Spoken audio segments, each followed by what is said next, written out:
Jump Force is a game that I love,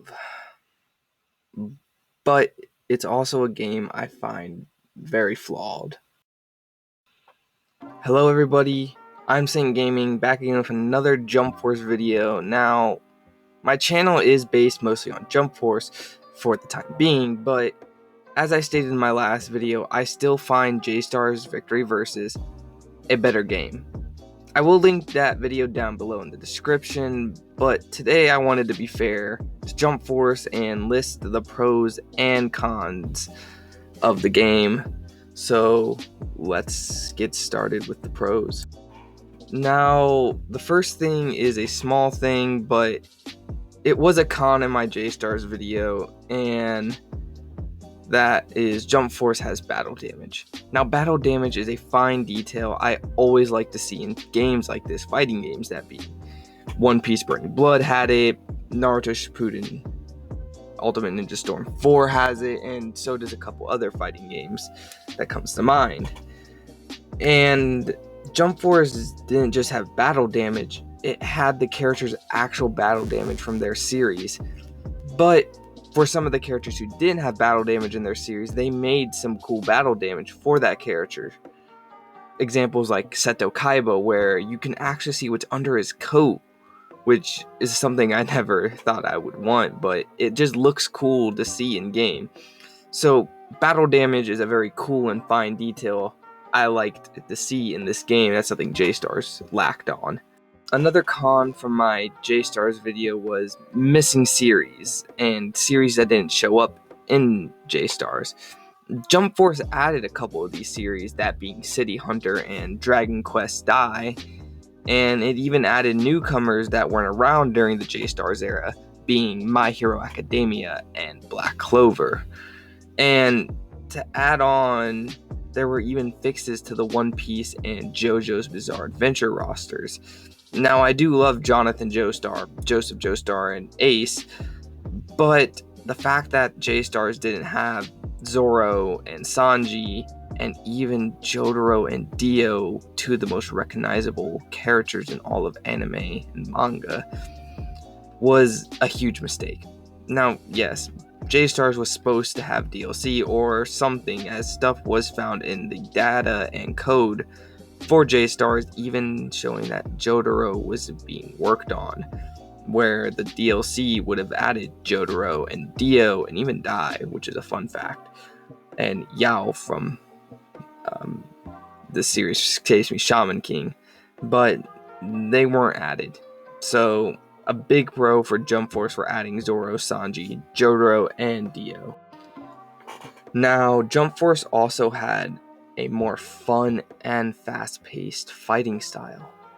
It's just more fun for matches. J-Stars had a more slow fighting style and fighting gameplay, as I realized playing through the game the other day and just gaining thoughts on it.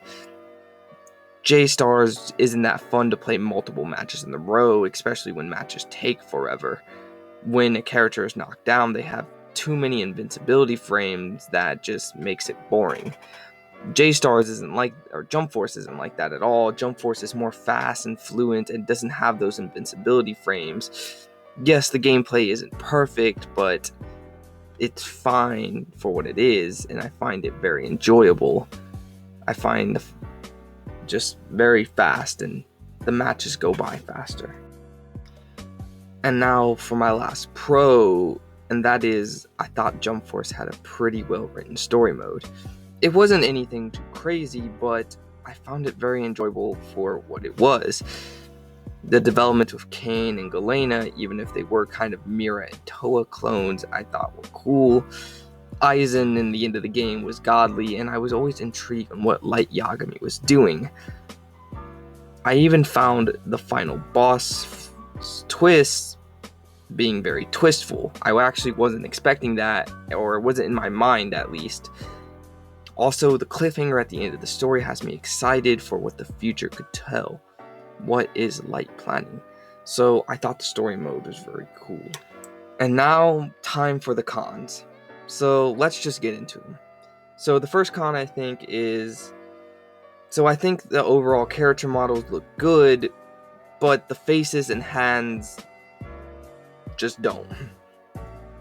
The faces have no emotion in them, and they are just all the same stale faces. Everyone doesn't really change facial emotions at all, to the point where they just look ugly. The biggest ones being Jotaro and Blackbeard. And saying that, Kenshiro is actually the best looking model in the game, but everybody else is just pure ugly. Now, yes, it is supposed to be the mix of real life and anime, but that just didn't mix well, at least in the character models. And for the hands, has anybody seen Goku's hands? They're horribly oversized. I mean, it looks like Goku's about to go play ball with the boys. Like, what is going on with his fingers? They're so long.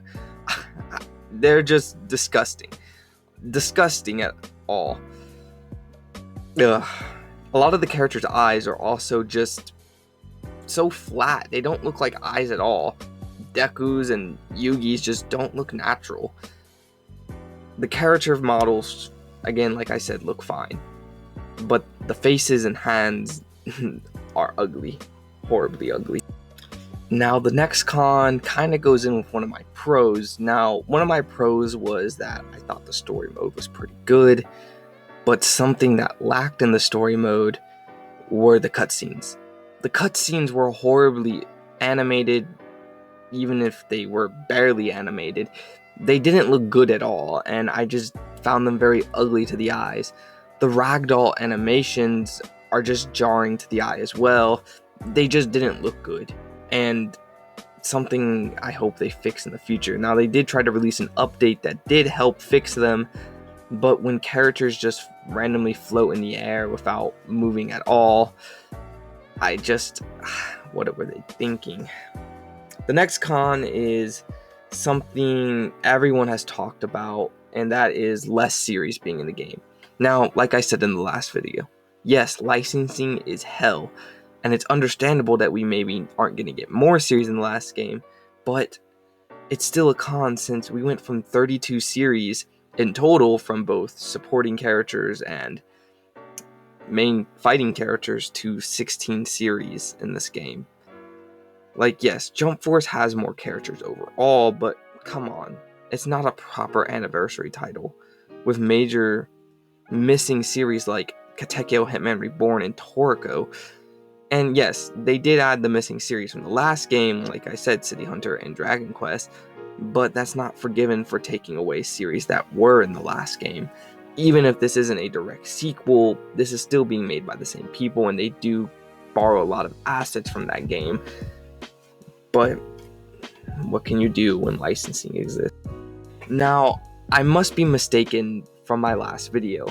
I talked about how Jump Force didn't have that many character interactions, but since then I've gone back and played some more to learn that Jump Force does have a lot of character interactions.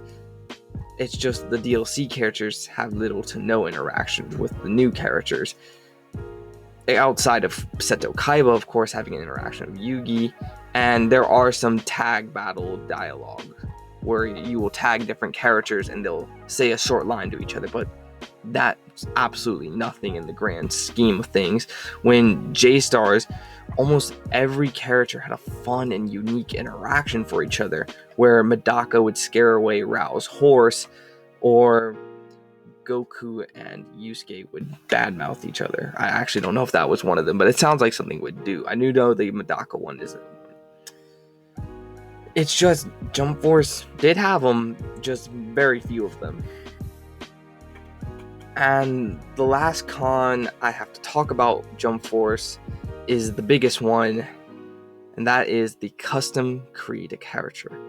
Now, I have to say this. Custom created characters, CACs, they should not be in the game. The point of these Jump games are to celebrate the characters that have made Jump throughout its years. Your Gokus and your Gons and Yusuke's and Luffy's and Kenshiro's and Kinnikuman. It's not about celebrating yourself.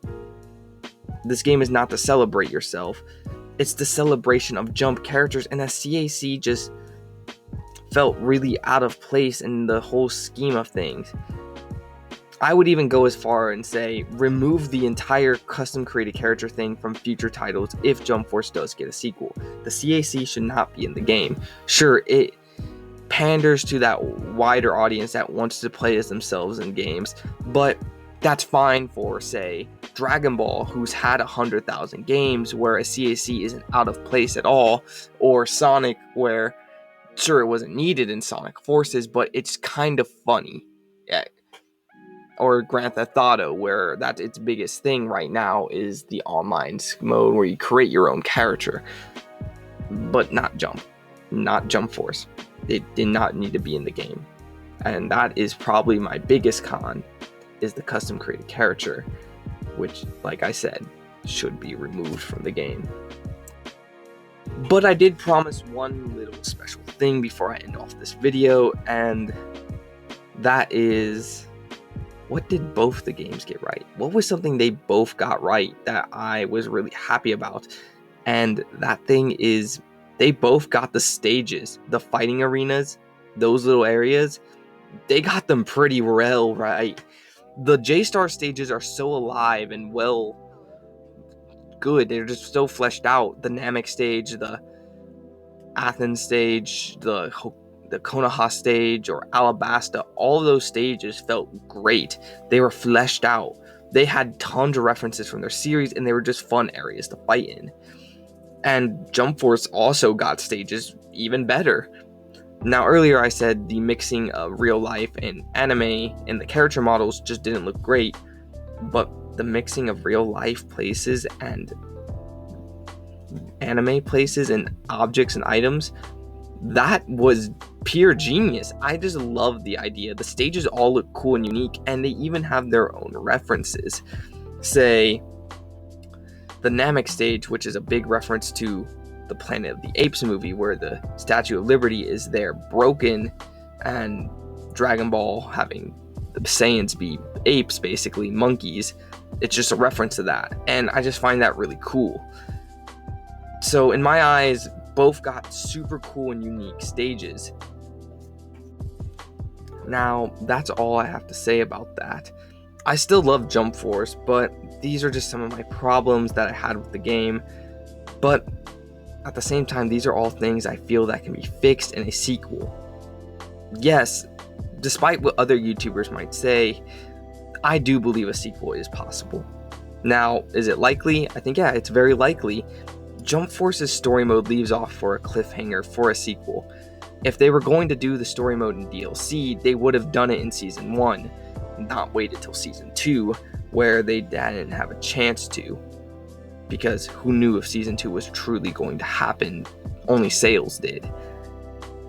So I think it's most likely that we're going to get stuff like that in a sequel, because the story mode cliffhanger and the sales numbers, they can fix gameplay, character models, add more series, help dialogue. All these things can be achieved through a sequel. So comment your thoughts on the video, and what would you guys like to see improved from Jump Force? What are your pros and cons? And like and subscribe and stick around, because, well, I have a lot more things planned out for Jump Force, but there's also kind of a shift in tone I want to change. So have a nice and safe day.